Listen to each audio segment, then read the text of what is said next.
Let me tell you, there are days when the line between the living and the dead blurs, not because of ghosts or some miracle.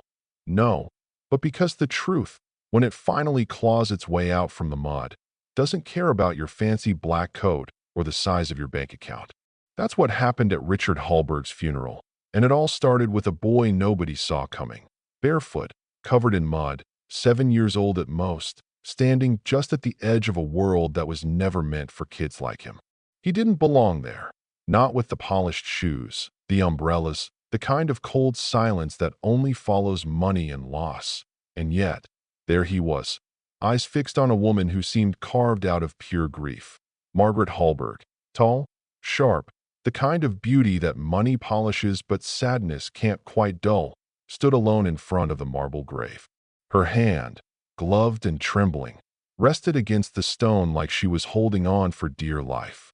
Everybody else whispered her name, but she was somewhere far off, lost in that last photograph of Richard, her husband, smiling back at her, frozen forever at 48, the world believing he'd gone down in a jet crash. Only the boy, lurking behind the mourners, knew something no one else did, and that's where the whole world shifted, right there among the flowers and the lies. See, the boy, Jalen, he'd only come near the airport that morning for a scrap of food. He didn't know he'd end up seeing a nightmare. While crouched behind a dumpster, gnawing on a half-eaten sandwich, he watched as a man in a blood-soaked shirt stumbled out of the VIP entrance, clutching his ribs, scared, desperate. Mr. Hallberg, one of the men in suits, said, cold as ice, "It's time." The man tried to protest, something about telling his wife, but they shoved him in a black car before he could finish. The guard just looked away, like he'd been paid to forget. "Make sure the body is never found," one of the men muttered. "She has to believe he's dead." Jalen heard it all, and when he saw the same man's face smiling from a photo at the funeral, his stomach twisted in a way only a kid with nothing to lose understands. He had to say something. Maybe it was the way Margaret stood there, so alone, like she'd already used up all her tears. Maybe he thought she was the only adult in the world who'd listen. So he did what kids almost never do. He walked up, tapped her gently, rain dripping from his tangled hair, and waited until she turned around. "Where did you come from?" she whispered, her voice softer than you'd expect. Jalen swallowed hard and just said it. "Your husband is alive." "Yeah," that's what he said. And you could feel the air shift, like the world held its breath down. Margaret's first instinct was denial. Who wouldn't be stunned? But the boy, quiet and insistent, laid it all out. He saw Richard Hallberg at the airport, bleeding, being forced into a car, the guard letting it happen. The whole thing is set up. Margaret looked at him, really looked, like she'd never seen a child before. He described Richard's face, the exact suit he wore, the men, the car with no plates, every detail. Before Margaret could ask more, a dark sedan pulled up near the cemetery. Jalen's eyes went wide. "They're here," he whispered, and before she could grab him, he darted off into the trees, vanishing as quickly as he'd come. Margaret was left standing in the drizzle, clutching the funeral program, heart pounding louder than it had in weeks. She kept replaying his words, his certainty, the fear in his voice. The investigation summary in her glove box suddenly felt like a cruel joke. No known witnesses. Security footage unavailable. It burned in her mind. No known witnesses, except for one kid the world would never bother to ask. That night, she barely slept, reading the airport report until the letters blurred, mind circling one impossible question. Could her husband really be alive? By morning, she'd made a decision. She drove herself, no driver, no security, to the part of town respectable folks never go. Alleyways, street markets, asking about a barefoot boy with wild hair. Most people ignored her, a few laughed, but an old shopkeeper finally squinted. "You mean Jalen, the barefoot one? Hangs around the bakery on 4th Street. Margaret hurried over, mud splashing her coat, and there he was, crouched behind a dumpster, eyes wary but not running this time. She knelt, not caring about her ruined designer coat, and asked him to tell her everything. Jalen laid out the whole story, the shouting, the two men in suits, the guard who pretended not to see. the black car driving off into the woods. "Why didn't you tell anyone?" she asked. "No one listens to me," he said quietly. "But I saw his face at the grave, and you were crying, so I thought maybe you would." For a second, Margaret's whole world spun. She told him, "You're the only person telling me the truth." That afternoon, Margaret called in a favor from a private investigator she and Richard had trusted for years. Within days, patterns began to emerge: bribed guards, surveillance blind spots, payments from shell companies connected to Richard's own board. It was all a setup. Richard Hallberg hadn't died in a crash. He'd been locked away in a private facility up in the mountains, a place pretending to be a psychiatric hospital, owned by people who wanted him silent because he was about to expose their biggest secret. All those polished shoes, all those black coats, every one of them either fooled or complicit. When Margaret finally walked into that cold white room and whispered, "Richard, it's me," his eyes fluttered open for the first time in weeks. He was thin, pale, but alive.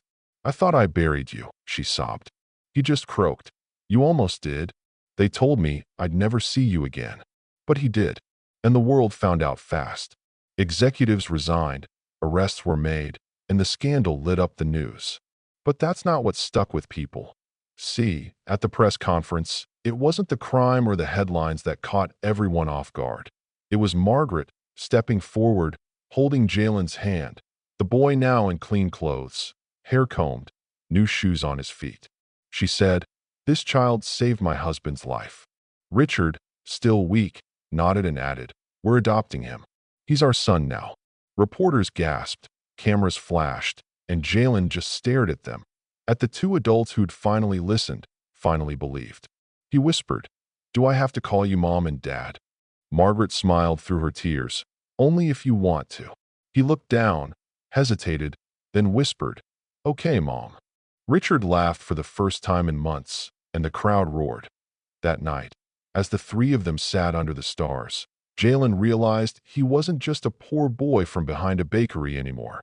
He was the boy who changed everything. And if that doesn't make you think twice about who you trust and what's possible when someone chooses to speak up, I don't know what will. So let me ask you, was justice really served? Or did the system just get lucky this time? What would you have done in Margaret's place or Jalen's? Drop your thoughts below. Let's talk about what's right, what's wrong, and whether one voice can really change the world. After officially adopting Jalen, you might think their life would calm down. But nah, this was just the start of another battle. Not with some external enemy, but with invisible walls Jalen and Margaret had to break down every day. Jalen, this tiny kid who'd never known a desk or the smell of morning coffee in a mansion, suddenly faced the cold stare of wealthy neighbors and whispers that followed him everywhere. "That poor kid doesn't belong here," they'd say. No matter how fancy his clothes were or how much love he got, the past clung to him like a shadow that refused to let go. One afternoon, while playing in the backyard, Jalen got cornered by a group of kids from the neighborhood. They shouted in his face, "You don't belong here. Your old man's dead. Who gave you the right to be here?" Jalen, small but fierce, didn't run this time. Instead, he stood tall and stared them down. No fear, just a flicker of steel in his eyes. Margaret heard about it immediately. She wasn't about to let her son suffer in silence. She called a meeting with the neighborhood board and local police. But instead of support, she met indifference. "It's just kids being kids," they shrugged. Some even told her to not make a fuss, keep the peace. Another hard slap. Turns out the system that tried to bury Richard was also trying to silence Jalen.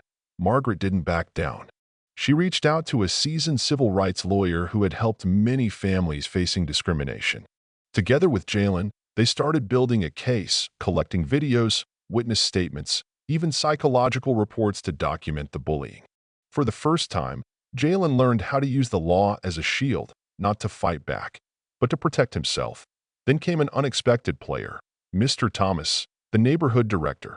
A white man known for his conservative views but secretly a college buddy of Richard Hallberg. Torn between wanting to keep the neighborhood quiet and preserving the Hallberg legacy, Thomas eventually revealed some of the hidden truths about past cover-ups, the silent battles between the board and the Hallberg family. As this all unfolded, the media caught wind, turning Jalen's story from a local issue into a powerful movement. People saw the strength of a hungry, barefoot kid and the relentless courage of a foster mother who refused to give up. The climax came when Jalen was invited to speak at a large community event. His voice soft but firm, weaving through the crowd's silence, he shared his story not as a victim, but as someone inspiring change. "I don't want any kid to go through what I did," he said. "I want a world where we're judged by who we are, not where we come from." Margaret's counterattack forced the neighborhood to act. Thomas, once hesitant, became an advocate for new anti-bullying policies and support programs for kids facing discrimination. The board faced internal investigations for neglecting their duties. Finally, in a scene worthy of a movie, Jalen, Margaret, and Richard stood before a freshly painted mural at the town park, Jalen stepping out of the shadows, barefoot no more. With the words, "One child, one dream, one fair world." The crowd cheered as Jalen smiled genuinely, his first real smile since entering this new life. But the story doesn't end there. Amidst the applause and flashing cameras were whispers of doubt. Is this just PR? Will this fade like every other scandal? Margaret knew the road ahead was long and full of hurdles. The truth wasn't fully embraced yet, and discrimination still lingered. But at least now, they had a voice. So here's the question for you. Min true value, can a kid like Jalen truly change a system? Or is this just a bright moment in a long, dark fight? Drop your thoughts below, because stories like this deserve to be heard, and only real conversations can spark real change. If you enjoyed this story, don't forget to hit like and subscribe for more emotional, inspiring, and unexpected tales. Thanks for sticking with me. Stay kind, stay curious, and keep looking beyond the surface.